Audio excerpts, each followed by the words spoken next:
saya dari DPIH 2D. Kumpulan kami diminta untuk membuat satu video pembentangan berkaitan perkembangan industri halal global di New Zealand. Pengenalan, permintaan produk dan perkhidmatan halal semakin meningkat di seluruh dunia. Kajian menunjukkan industri halal global semakin meningkat antara 3 trilion dan 4 trilion dalam tempoh 5 tahun akan datang, dan disokong dengan permintaan tinggi dari kedua-dua pengguna umat Islam dan bukan Islam. Peningkatan penganut agama Islam di seluruh dunia, tahap peningkatan pendapatan dan tahap kesedaran tentang makanan halal merupakan tonggak utama terhadap pertumbuhan industri halal ini. Asia ialah penyumbang utama ke arah pasaran halal antarabangsa, memandangkan 2/3 penduduk Muslim dunia berada di rantau ini. Perkembangan industri halal ini menjadi pemacu bukan sahaja untuk Muslim, tetapi mereka yang bukan beragama Islam juga mencari makanan berstatus halal kerana percaya dengan produk yang dijamin bersih dan berkualiti tinggi. Sejak beberapa tahun, syarikat New Zealand telah menjadi rakan kongsi Malaysia yang ingin memperluaskan penawaran halal mereka kepada pengguna di seluruh. Selain itu, status Malaysia sebagai peneraju dunia dalam ekonomi halal memberikan syarikat makanan New Zealand pilihan yang jelas untuk menjadi rakan kongsi. Sebagai rakan kongsi, Persatuan Islam New Zealand (FIANZ) bekerjasama rapat dengan JAKIM untuk memastikan produk makanan yang datang dari New Zealand ke Malaysia dilengkapi dengan sijil halal yang disahkan JAKIM. Ini juga membantu mengubah pemikiran tradisional tentang status halal yang hanya menjadi simbol agama Islam sahaja. Di New Zealand pula, New Zealand Trade and Enterprise juga membantu syarikat tempatan mematuhi konsep halal dalam penghasilan produk. Ini bermakna mereka tidak perlu menembusi pasaran Malaysia dahulu untuk mendapatkan status halal. Ternyatanya, ia membawa keuntungan kepada syarikat produk makanan dan minuman New Zealand apabila menjadikan Malaysia sebagai rakan kongsi produk halal. Begitu juga dengan negara-negara luar Asia Tenggara yang mengambil langkah ke arah pematuhan halal.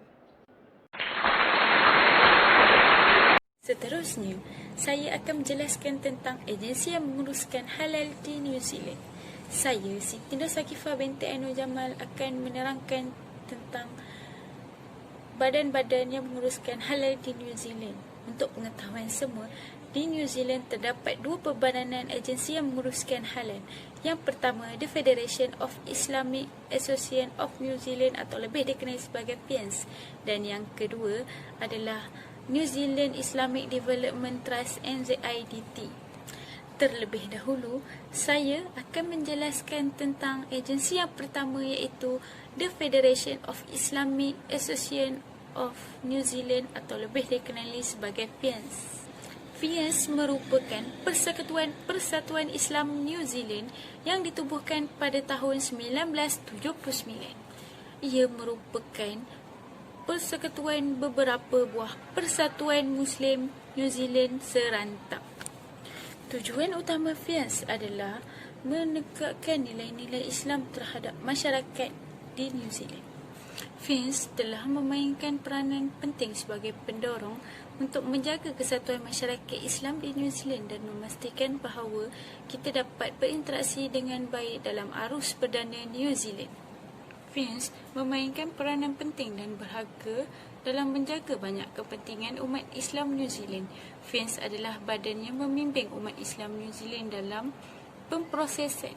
FIANZ adalah badan puncak yang membimbing umat Islam New Zealand dalam mempromosikan kegiatan keagamaan, sosial, pendidikan, budaya dan ekonomi sesuai dengan prinsip Islam yang termaktub dalam Al-Quran dan As-Sunnah. Selain itu juga, FIANZ merupakan penghubung antara masyarakat New Zealand dengan masyarakat New Zealand etnik lain. FIANZ telah menyebabkan masyarakat New Zealand bersatu padu dalam membentuk masyarakat kerana antara fungsi-fungsi FIANZ adalah memupuk hubungan baik antara masyarakat Islam yang tinggal di New Zealand dan semua warga New Zealand yang lain seperti membantu umat Islam yang tinggal di New Zealand dapat berintegrasi dengan baik dalam masyarakat tempatan.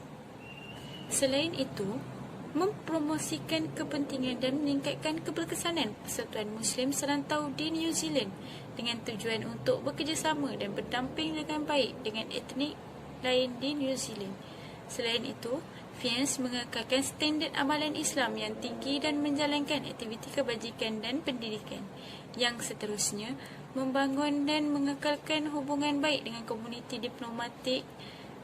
Selain itu, FIANS merupakan anggota ahlinya diwakili oleh 7 persatuan serantau. Selain itu, FIANS ditubuhkan pada tahun 1979 melalui gabungan 7 buah persatuan serantau, antaranya New Zealand Muslim Association Incorporated NZMA Auckland, Persatuan Muslim Auckland Selatan Perbankan Sama Auckland, yang ketiga Persatuan Muslim Menawar berbadankan MMA Palmerston North, yang seterusnya Persatuan Muslim Antarabangsa New Zealand Incorporated Iman Wilton, yang seterusnya Muslim Association of Canterbury Incorporated MSC Christchurch, dan yang terakhir Otago Muslim Association Incorporated OMA Dunedin. Selain itu, saya akan sambung dengan agensi yang seterusnya, iaitu New Zealand Islamic Development Trust NZIDT. NZIDT ditubuhkan pada tahun 2017. NZIDT adalah organisasi halal yang diluluskan oleh AHO NZDT oleh Kementerian Industri Utama di bawah Sistem Jaminan Ekspor Halal New Zealand dan semua pihak berkuasa. NZIDT diiktiraf oleh Kementerian Industri Utama di bawah Sistem Jaminan Ekspor Halal New Zealand dan oleh semua pihak berkuasa halal utama di pasaran ekspor utama di luar negara seperti daging merah, tenusu, makanan laut, madu, pemprosesan makanan, kedai, roti, perkhidmatan makanan, kosmetik, farmasi aktual dan logistik. NZIDT adalah badan penilaian kesesuaian halal yang dikendalikan di bawah ISO IEC, penilaian kesesuaian keperluan untuk badan yang mengesahkan produk, proses dan perkhidmatan adalah agensi halal yang diluluskan oleh AHO yang diiktiraf oleh Kementerian Industri Utama. Sistem Jaminan Ekspor Halal New Zealand ditubuhkan di bawah pemberitahuan produk haiwan. Keperluan ekspor umum untuk bahan haiwan lain ialah produk haiwan halal dan pemberitahuan produk haiwan. Keperluan ekspor umum untuk bahan susu halal dan produk tenusu halal. Persijilan halal NZIDT membolehkan akses pasaran ke negara-negara berikut yang dinyatakan adalah Algeria, Bahrain, Mesir, Indonesia, Jordan, Kuwait, Libya, Malaysia, Maghribi, Oman, Qatar, Arab Saudi, Singapura dan United Arab Emirates. Sekian, itu sahaja daripada saya. Wabillahi sekian. Assalamualaikum warahmatullahi wabarakatuh. Saya Ainumadia binti Asri dari kelas Tipeh 2F. Nombor metrik DPH 20202530. Saya ingin bentangkan contoh makanan dan produk halal yang terdapat di New Zealand. Untuk orang Malaysia, jika anda melancong ke luar negara, pasti anda tidak boleh makan tanpa ada nasi. Jadi antara restoran yang menyediakan ala-ala makanan orang Malaysia kepada yang was-was tentang halal di Auckland, New Zealand, anda boleh berkunjung ke restoran orang Malaysia iaitu Uncle Man's Restoran. Ini antara gambar luas restoran Uncle Man's di Auckland, New Zealand. Selain restoran Uncle Man's, terdapat beberapa restoran lagi yang lain. Selain daripada restoran Uncle Man's, terdapat lagi beberapa restoran yang lain, iaitu Songket Malaysia Cafe, Hans Cafe, Taste of Malaysia dan Cafe Anatolia. Kemudian ini antara makanan-makanan yang terdapat di restoran tersebut.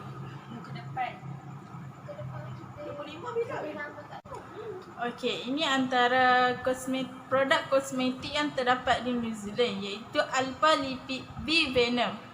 Alpha Lipid B Venom merupakan satu produk kecantikan dari New Zealand. B Venom telah menjadi satu fenomena di Malaysia kini. Produk didatangkan terus dari New Zealand, kini telah mendapat sambutan hangat dipasarkan di Malaysia. Ramai yang tercari-cari produk ini kerana ia memang terbukti berkesan, halal dan selamat untuk dipakai. Bismillahirrahmanirrahim. Assalamualaikum warahmatullahi wabarakatuh. Nama saya Muhammad Najmi bin Syamsul Kamal. Untuk bahagian saya akan menerangkan tentang prosedur. Prosedur bertujuan untuk memaklumkan mengenai tarikh berkuat kuasa prosedur persediaan halal Malaysia pada tahun 2014. Seterusnya, saya akan menerangkan tentang syarat-syarat persediaan halal Malaysia. Pemohon atau pengilang hendaklah berdaftar dengan Suruhanjaya Syarikat Malaysia SSM atau Suruhanjaya Koperasi Malaysia. Yang kedua, mempunyai lesen perniagaan daripada pihak berkuasa tempatan PBT atau surat akuan dari agensi kerajaan. Yang ketiga, beroperasi sepenuhnya terlebih dahulu sebelum permohonan dibuat. Yang keempat, mengeluar atau mengendalikan produk halal sahaja serta mematuhi standard halal yang ditetapkan. Yang kelima, memastikan sumber bahan ramuan adalah halal dan memilih pembekal yang membekalkan bahan-bahan halal atau mempunyai sijil pengesahan halal yang diiktiraf. Seterusnya, memohon semua jenis produk yang dikeluarkan di kilang atau premis berkenaan. Seterusnya, permohonan bagi pembungkusan semula repacking hendaklah mengemukakan sijil halal yang diiktiraf bagi produk tersebut. Seterusnya, permohonan yang tidak layak memohon adalah seperti produk yang tidak halal, sebarang permohonan yang tidak mempunyai standard rujukan atau garis panduan, syarikat yang mengeluar dan mengedar produk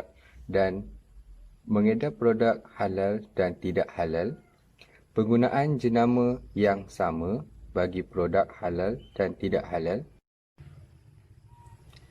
produk yang menggunakan nama atau nama sinonim dengan produk tidak halal atau istilah yang mengelirukan seperti ham, bak kutih, bacon, beer, rum, hotdog dan seumpama dengannya. Seterusnya, produk siap dalam dan luar negara yang dilabel semula, relabeling tanpa menjalani apa-apa proses di Malaysia. Seterusnya, produk yang masih dalam peringkat awal penyelidikan dan pembayaran R&D. Dan yang terakhir sekali, produk yang boleh membawa kepada penyelewangan akidah, perkara khurafat dan penipuan. Akan bentangkan skim. Antara skim-skim yang terdapat di New Zealand iaitu permis makanan. Permis makanan bermaksud sebarang bangunan atau apa-apa struktur, kekal atau sebaliknya, bagi persediaan, penyajian atau penjualan sebarang makanan seperti restoran, medan selera, kafeteria, kedai-kedai bakery, kedai kek dan pastry. Restoran makan segera, restoran Perancis, kantin, kios, catering, dapur hotel dan lain-lain. Seterusnya, rumah sembelihan. Rumah sembelihan bermaksud tempat atau premis untuk menyembelih atau memproses binatang secara komersial. Dan akhir sekali iaitu kosmetik dan dandanan diri. Kosmetik dan dandanan diri bermaksud bahan dan sediaan yang dibuat untuk bersentuhan dengan pelbagai bahagian luaran badan seperti rambut, kuku, bibir dan organ sulit luaran, atau pada gigi dan saluran mukus di bibir. Ini bertujuan untuk semata-mata untuk membersih, mewangikan, merubah penampilan atau membaiki bau badan dan melindungi atau memelihara dalam keadaan yang baik. Assalamualaikum warahmatullahi wabarakatuh. Nama saya Ahmad Iqbal Fitri bin Abu Bakar daripada DP2F. Sekarang saya akan menerangkan isu cabaran serta solusi di negara New Zealand. Saya memilih isu Islamofobia kerana hal ini sangat berkerapat dengan negara New Zealand.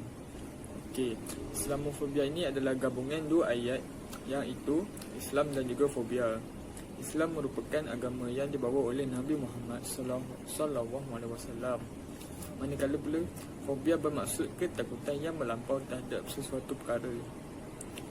Okey, dalam konsep ini Islamofobia merujuk kepada ketakutan terhadap umat Islam, di mana mereka menganggap Islam adalah bencana yang bahaya kepada mereka, atau lebih mudah lagi mereka menganggap Islam adalah pengganas. Okay. Oleh hal tersebut, ia menyebabkan umat Islam dipandang serong serta ditindas. Ia juga menyebabkan setengah orang menjadi anti-Islam seperti contoh di Kashmir dan juga Wuhan. Okay. Pada baru-baru ini di New Zealand berlaku satu perkara yang menjadi isu pada 15 Mac 2019, di mana dunia dikejutkan dengan serangan pengganas di Masjid An-Nur di Riccarton, pinggir bandar Christchurch. Ketika itu umat Islam sedang melakukan solat Jumaat. Ia bermula apabila seorang lelaki yang bersenjata mula menembak orang yang berada dalam masjid tersebut. Penembak tersebut sempat melakukan siaran langsung selama 13 minit pada Facebook Live.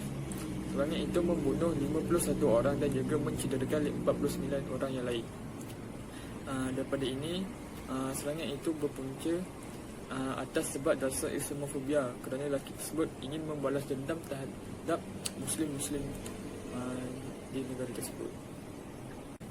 Okey, seterusnya adalah cabaran yang perlu dihadapi di New Zealand. Seperti yang kita tahu, agama Islam di New Zealand merupakan agama minoriti, iaitu kelompok kecil berbanding agama Kristian. Okey, sehingga kewujudan umat Islam di negara tersebut tidak diketahui ramai oleh rakyat New Zealand di sana, walaupun terdapat pertambahan masjid dan juga sekolah agama. Menurut kajian yang dilakukan oleh Ratna Istriyani, iaitu seorang pensyarah sosiologi agama UIN Sunan Kalijaga, punca meningkatnya Islamofobia bukannya berasal pada umat Islam itu sendiri, tetapi ia disebabkan oleh peranan media. Pengaruh media memainkan peranan besar dalam memperkenalkan dan menunjukkan Islam. Namun, tidak dinafikan di Barat, agama Islam diperlihatkan sebagai teroris dan agama yang menyekat kebebasan umatnya. Okay. Masyarakat bukan Islam, terutamanya Barat, menganggap setiap tindakan ekstremis yang disebarkan oleh media adalah merujuk kepada umat Islam. Ini menyebabkan mereka mempunyai naratif seperti agama Islam adalah agama keganasan. Tidak hanya di media, filem-filem yang diperkenalkan oleh Barat seperti Hollywood juga membuatkan masyarakat bukan Islam berpendapat apa yang ditunjukkan itu ialah Islam yang sebenar. Hal ini menyebabkan masyarakat Islam di negara tersebut berada dalam bahaya kerana mereka perlu tempuh cabaran yang berlaku di sana seperti serangan oleh anti-Islam. Akhir sekali ialah solusi. Okey, walaupun media merupakan penyebab Islam dipandang serong, tetapi media juga ada perkara positif, iaitu berperanan sebagai alat untuk memperbetulkan konsep Islamofobia dan memperkenalkan Islam yang sebenar kepada masyarakat bukan Islam. Media juga dapat membina pendapat orang lain terhadap Islam atau tidak jelas mengenai Islam. Islam seperti Seperti yang kita tahu, masyarakat Islam di Barat merupakan masyarakat minoriti. Jadi bagi negara-negara yang mempunyai majoriti penduduk Islam yang ramai, mereka mempunyai kemudahan dan lengkap dan kuat untuk memperkenalkan sisi Islam yang positif kepada masyarakat bukan Islam. Kita juga boleh ambil contoh seperti Perdana Menteri New Zealand iaitu Jacinda Ardern.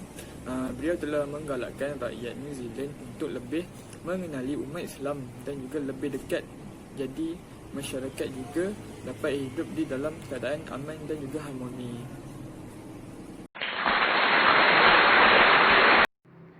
Kesimpulannya, contoh sebagai persediaan untuk Piala Dunia Rugby pada tahun 2019 dan Sukan Olimpik 2020, Jepun mengambil peluang memperbanyakkan produk makanan halal untuk meningkatkan pasaran mereka di peringkat dunia. Natijahnya, perkara ini merupakan berita baik kepada pengguna Muslim berdasarkan peningkatan permintaan makanan halal di seluruh dunia. Semoga industri halal terus meningkat di seluruh dunia agar pengguna seluruh dunia mendapat jaminan kebersihan makanan dan berkualiti. Itu sahaja daripada kumpulan kami. Sekian, terima kasih.